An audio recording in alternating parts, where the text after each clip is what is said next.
말씀이신 예수님, 주의 말씀의 맛이 내게 어찌 그리 단지요. 내 입에 꿀보다 더 다니이다. 라는 시편 기자의 말처럼 주의 말씀을 더욱 사랑하고 말씀 안에 거닐고 싶습니다. 우리가 모든 말씀을 소중하게 여겨서 어느 것 하나 더하거나 뺨없이 마음에 새기고 그것을 행실로 나타내므로 하나님을 영화롭게 하는 삶으로 나아가겠사오니 하나님 우리의 눈을 열어주세요. 말씀을 열며 들으며 읊조리며 기억할 때에 주님의 것을 가르쳐 주시옵소서. 예수님 이름으로 기도합니다. 아멘.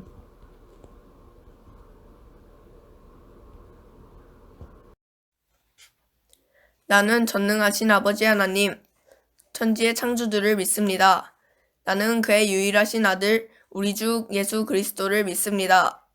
그는 성령으로 잉태되어 동정녀 마리아에게서 나시고 본디오 빌라도에게 고난을 받아 십자가에 못 박혀 죽으시고 장사된 지 사흘 만에 죽은 자 가운데서 다시 살아나셨으며 하늘에 오르시어 전능하신 아버지 하나님 우편에 앉아 계시다가 거기로부터 살아있는 자와 죽은 자를 심판하러 오십니다.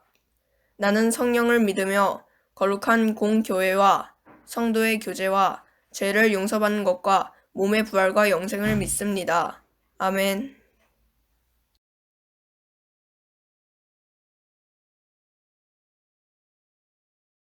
안녕하세요 위니키즈 여러분. 오늘은 선은 반드시 승리해요 라는 제목으로 말씀 나눠볼게요.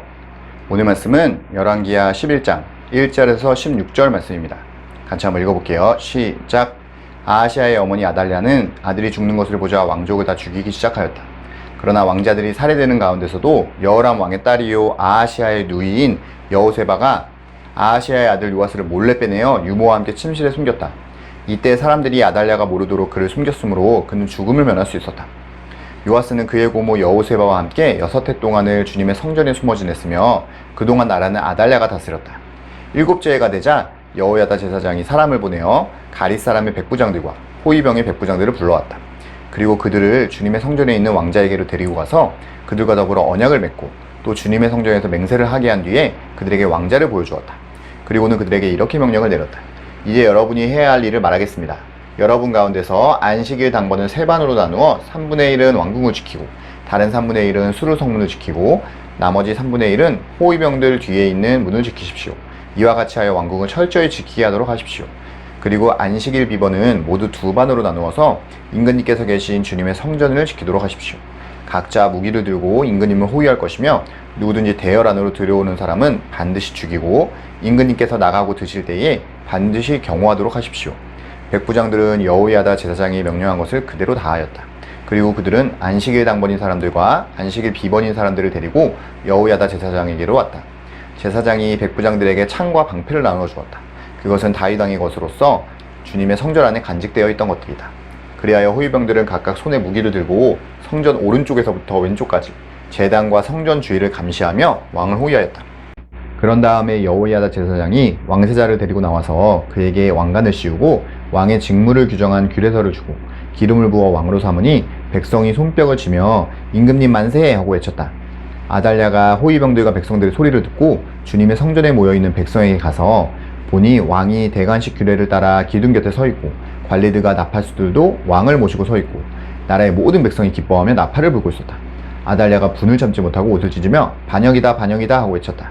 그때 여호야다 제사장이 군대를 거느린 백부장들에게 명령을 내렸다. 저 여자를 대열 밖으로 끌어내시오. 그리고 저 여자를 따르는 사람은 누구든지 칼로 쳐 죽이시오. 여호야다가 주님의 성전에서는 그 여자를 죽이지 말라고 하였으므로 그들은 그 여자를 끌어내어 군마가 드나드는 길을 통해 왕궁으로 들어가 거기에서 그 여자를 처형하였다. 아멘.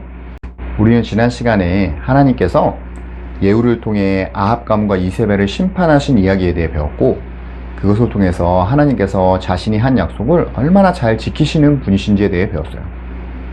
그러나 예후는 아합 가문과 이세벨만 죽인 것이 아니라 당시 남유다 왕이었던 아하시아와 그의 형제들을 모조리 다 죽여요. 우리 열왕기하 9장 27절에서 28절, 10장 12절에서 14절 같이 한번 읽어볼게요. 시작. 유다의 아하시아 왕은 이것을 보고 베타간으로 가는 길로 도망하였으나 예후가 그의 뒤를 추적하며 저자도 죽여라 하고 외치니 이블르한 북음 구루 오르막길에서 예후의 부하들이 병거에 타고 있는 아하시아를 찔러 상처를 입혔다. 그는 무기토까지 도망하여 그곳에서 죽었다. 그의 부하들이 그를 병거에 실어 예루살렘으로 운반하고 그를 다윗성에 있는 그의 조상들의 묘지에 함께 장사 지냈다. 예후는 거기에서 이미 살해된 유다의 아하시아 왕의 친족들을 만나 그들이 누구인지를 물었다. 그들이 대답하였다. 우리는 아하시아의 형제들로서 이세벨 왕후와 왕자들과 왕의 친족들에게 문안을 드리러 내려왔습니다. 그러자 예후는 그들을 생포하라고 명령하였다. 부하들은 그들을 생포하여 베데켓의 한 구덩이에 넣어 죽였는데 무려 42명이나 되는 사람을 한 사람도 살려두지 않았다. 이처럼 남유다 왕이었던 아하시아는 왕이 된 지 채 1년밖에 안 된 상태에서 예후에 의해 죽임을 당해요. 그러면 예후는 왜 하나님께서 아합 가문과 이세벨만 심판하라고 명령하셨는데 아무런 관련이 없어 보이는 남유다의 왕인 아하시아까지 다 죽인 걸까요? 그것은 아마도 당시 아하시아가 이세벨의 딸을 아내로 맞이했고 그렇기 때문에 이 아하시아의 가문도 역시 아합의 가문과 매우 밀접한 관계를 맺고 있었던 그 가문의 일부라고 생각했던 것 같아요. 그렇게 아합 가문을 향한 하나님의 심판이 끝난 것 같았던 그때에 남유다의 아하시아의 왕의 엄마인 아달랴가 모든 왕자들을 다 죽이고 자기가 스스로 왕이 되어서 유다를 다스리기 시작해요. 우리 열왕기하 11장 1절에서 3절 같이 한번 읽어볼게요. 시작. 아하시아의 어머니 아달랴는 아들이 죽는 것을 보자 왕족을 다 죽이기 시작하였다. 그러나 왕자들이 살해되는 가운데서도 여호람 왕의 딸이요 아하시아의 누이인 여호세바가 아하시아의 아들 요아스를 몰래 빼내어 유모와 함께 침실에 숨겼다. 이때 사람들이 아달랴가 모르도록 그를 숨겼으므로 그는 죽음을 면할 수 있었다. 요아스는 그의 고모 여호세바와 함께 6해 동안을 주님의 성전에 숨어 지냈으며 그동안 나라는 아달랴가 다스렸다. 여기 등장하는 아하시아의 어머니인 아달랴는 우리가 앞서 언급했듯이 이세벨의 딸이었어요. 우리 이세벨이 얼마나 잔인한 사람이었는지는 지난번 설교를 통해 우리 잘 배웠었죠. 이세벨은 하나님의 선지자들을 핍박하고 죽였을 뿐만 아니라 나봇을 아주 잔인하게 죽인 장본인이었어요. 그의 어머니 못지않게 이 아달랴 역시도 자기가 왕이 되고 싶은 욕심에 모든 왕자들을 다 죽이고 남유다의 왕으로 등극해요. 이스라엘의 이세벨이 죽음으로써 이제 모든 심판이 끝나자마자 남유다의 제2의 이세벨이 등장해서 이제 비극적인 시대가 펼쳐진 거예요. 그러나 하나님께서는 아달랴가 모든 왕자들을 다 죽이게 내버려 두지 않으시고 아하시아의 아들이자 다윗의 자손인 요아스라는 사람 한 사람을 남겨두세요. 그런데 여기서 다윗의 자손인 요아스라는 한 사람이 살아남았다는 것은 굉장히 중요해요. 왜냐하면 하나님은 예전부터 다윗의 자손을 통해서 하나님의 나라 이스라엘을 든든히 세워갈 것이라고 약속하셨기 때문이에요. 우리 사무엘하 7장 12절에서 16절 같이 한번 읽어볼게요. 시작. 너의 생애가 다하여서 네가 너의 조상들과 함께 묻히면 내가 네 몸에서 나올 자식을 후계자로 세워서 그의 나라를 튼튼하게 하겠다. 바로 그가 나의 이름을 드러내려고 집을 지을 것이며 나는 그의 나라와 왕위를 영원토록 튼튼하게 하여 주겠다. 나는 그의 아버지가 되고 그는 나의 아들이 될 것이다. 그가 죄를 지으면 사람들이 저의 자식을 매로 때리거나 채찍으로 치듯이 나도 그를 징계하겠다. 내가 사울에게서 나의 총애를 거두어 나의 앞에서 물러가게 하였지만 너의 자손에게서는 총애를 거두지 아니하겠다. 내 집과 내 나라가 내 앞에서 영원히 이어갈 것이며 내 왕위가 영원히 튼튼하게 서 있을 것이다. 아멘. 우리가 방금 읽은 이 말씀은 하나님께서 다윗에게 하신 약속의 말씀이에요. 여기 12절에 보면 내가 네 몸에서 나올 자식을 후계자로 세워서 그의 나라를 튼튼하게 하겠다 라고 말씀하고 계시죠. 또 13절에는 나는 그의 나라의 왕위를 영원토록 튼튼하게 하여 주겠다 라고 이야기하고 있죠. 또한 16절에 보면 네 집과 네 나라가 내 앞에서 영원히 이어갈 것이며 이 왕위가 영원히 튼튼하게 서 있을 것이다 라고 이야기했어요. 여기 12절에 다윗의 몸에서 나올 자식, 즉 다윗의 후손이 누구를 뜻하냐면 바로 예수님을 뜻하는 거예요. 그러니까 지금 하나님은 다윗의 자손인 예수님을 통해서 하나님의 나라를 든든히 세워가시겠다라고 약속하고 계신 거예요. 그렇기 때문에 다윗의 후손이 굉장히 중요한 것이고 아하시아의 아들들이 다 죽게 되면 다윗의 후손이 다 죽어버리는 것이고 그렇기 때문에 예수님이 이 땅에 오실 수 없게 되는 거예요. 그렇다면 하나님의 계획은 물거품이 될 것이고 이 세상은 영원히 악이 가득한 사단의 왕국이 되어버릴 것이죠. 그러나 하나님께서는 아달랴가 모든 다윗의 자손을 죽이는 것을 내버려 두지 않으시고 다윗의 자손인 한 사람 요아스를 남겨두심으로써 예수님이 오실 길을 예비하세요. 그리고 제사장 여호야다라는 사람을 통해서 그 요아스를 지키고 보호하시고 또 양육하셔서 때가 됐을 때 그 여호야다를 통해서 반란을 일으키게 하시고 아달랴를 몰아내고 죽이게 하심으로써 요아스가 남유다의 왕으로 등극하게 하세요. 우리 열왕기하 11장 4절에서 16절 같이 한번 읽어볼게요. 시작! 일곱째 해가 되자 여호야다 제사장이 사람을 보내어 가릿 사람의 백부장들과 호위병의 백부장들을 불러왔다. 그리고 그들을 주님의 성전에 있는 왕자에게로 데리고 가서 그들과 더불어 언약을 맺고 또 주님의 성전에서 맹세를 하게 한 뒤에 그들에게 왕자를 보여주었다. 각자 무기를 들고 임금님을 호위할 것이며 누구든지 대열 안으로 들여오는 사람은 반드시 죽이고 임금님께서 나가고 드실 때에 반드시 경호하도록 하십시오. 그리하여 호위병들은 각각 손에 무기를 들고 성전 오른쪽에서부터 왼쪽까지 제단과 성전 주위를 감시하며 왕을 호위하였다. 그런 다음에 여호야다 제사장이 왕세자를 데리고 나와서 그에게 왕관을 씌우고 왕의 직무를 규정한 규례서를 주고 기름을 부어 왕으로 삼으니 백성이 손뼉을 치며 임금님 만세 하고 외쳤다. 아달랴가 호위병들과 백성들의 소리를 듣고 주님의 성전에 모여있는 백성에게 가서 보니 왕이 대관식 규례를 따라 기둥 곁에 서 있고 관리들과 나팔수들도 왕을 모시고 서 있고 나라의 모든 백성이 기뻐하며 나팔을 불고 있었다. 아달랴가 분을 참지 못하고 옷을 찢으며 반역이다 반역이다 하고 외쳤다. 그때 여호야다 제사장이 군대를 거느린 백부장들에게 명령을 내렸다. 저 여자를 대열 밖으로 끌어내시오. 그리고 저 여자를 따르는 사람은 누구든지 칼로 쳐 죽이시오. 여호야다가 주님의 성전에서는 그 여자를 죽이지 말라고 하였으므로 그들은 그 여자를 끌어내어 군마가 드나드는 길을 통해 왕궁으로 들어가 거기에서 그 여자를 처형하였다. 여기 보면 제사장 여호야다는 6년 동안 요아스를 성전 안에서 지키고 보호하며 양육하고 있다가 7년째 되는 해에 반란을 일으켜서 아달랴를 몰아내고 요아스를 왕으로 등극시켜요. 근데 이 모든 과정을 보면 정말 하나님이 도와주셨다라고 밖에 설명할 수 없을 만큼 모든 일들이 아주 순조롭게 척척 진행되는 것을 보게 돼요.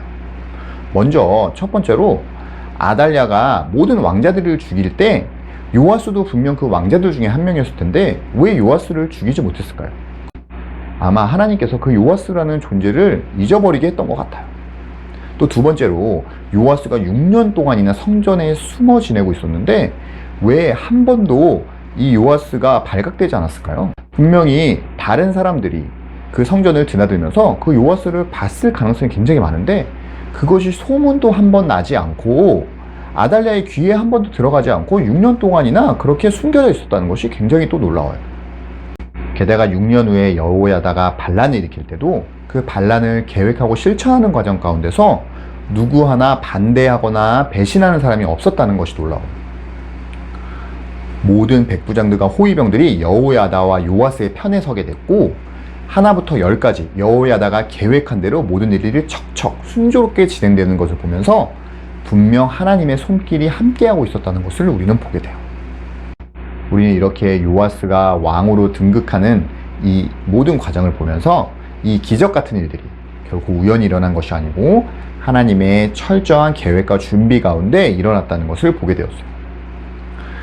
분명 남유다 사람들은 아달랴라는 이 잔인한 여왕이 왕이 되고 모든 다윗의 자손이 다 죽었다라는 사실을 알게 됐을 때 굉장한 절망감에 사로잡혔을 거예요.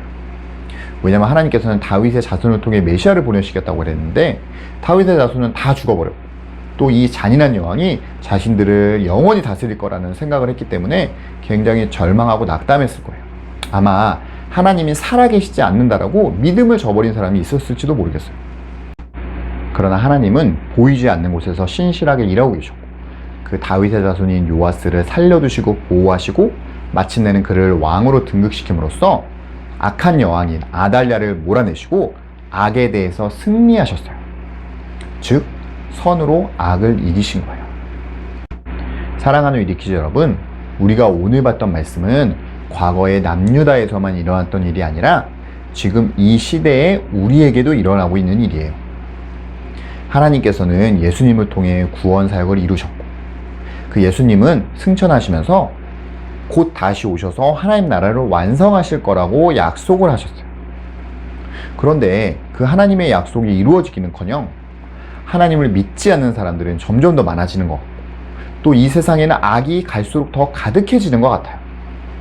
하나님의 약속은 왠지 이루어지지 않는 것처럼 보이고, 하나님의 나라가 완성되기는커녕 악의 나라가 영원할 것처럼 보이는 것이죠. 그러나 하나님께서 아달랴의 그 6년의 통치 기간 동안 다윗의 자손이었던 그 요아스를 준비시키고 보호하시면서 그를 끝내 남유다의 왕으로 등극시켜서 아달랴라는 그 악한 여왕을 몰아내시고 하나님 나라를 세우셨던 거죠. 지금 이 시대에도 하나님께서는 하나님의 나라의 완성을 위해서 준비하고 계시고, 하나님의 때에 그 하나님의 약속을 반드시 이루시고야 말 거예요.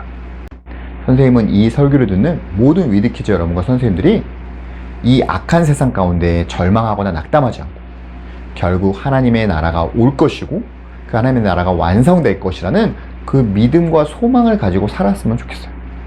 그래서 결국은 하나님이 승리하실 것이고, 그래서 선이 악을 이길 것이라는 그 분명한 믿음을 가지고 살아가는 우리 모두가 될 수 있기를 간절히 바라고 소망합니다. 기도하겠습니다. 하나님, 오늘은 아달랴라는 잔인한 여왕에게서 다윗의 자손 요아스를 6년 동안 지키셨다가 왕으로 등극시키신 하나님의 이야기를 배웠습니다. 지금 이 시대에도 아달랴 시대와 같이 악이 가득하고 또 소망이 없는 것 같은 시대를 살아가고 있지만, 하나님께서는 보이지 않는 곳에서 하나님 나라의 완성을 준비하고 계심을 압니다. 우리 모두 예수님이 하나님 나라의 왕으로 등극하고 하나님 나라가 완성되어 선이 악을 이기는 그날이 속히 오기를 기대하고 소망하게 해주세요. 이분들 말씀 예수님의 이름으로 기도합니다. 아멘. 하늘에 계신 우리 아버지, 아버지의 이름을 거룩하게 하시며 아버지의 나라가 오게 하시며 아버지의 뜻이 하늘에서와 같이 땅에서도 이루어지게 하소서. 오늘 우리에게 일용할 양식을 주시고 우리가 우리에게 잘못한 사람을 용서하여 준 것 같이 우리 죄를 용서하여 주시고 우리를 시험에 빠지지 않게 하시고 악에서 구하소서. 나라와 권능과 영광이 영원히 아버지의 것입니다. 아멘.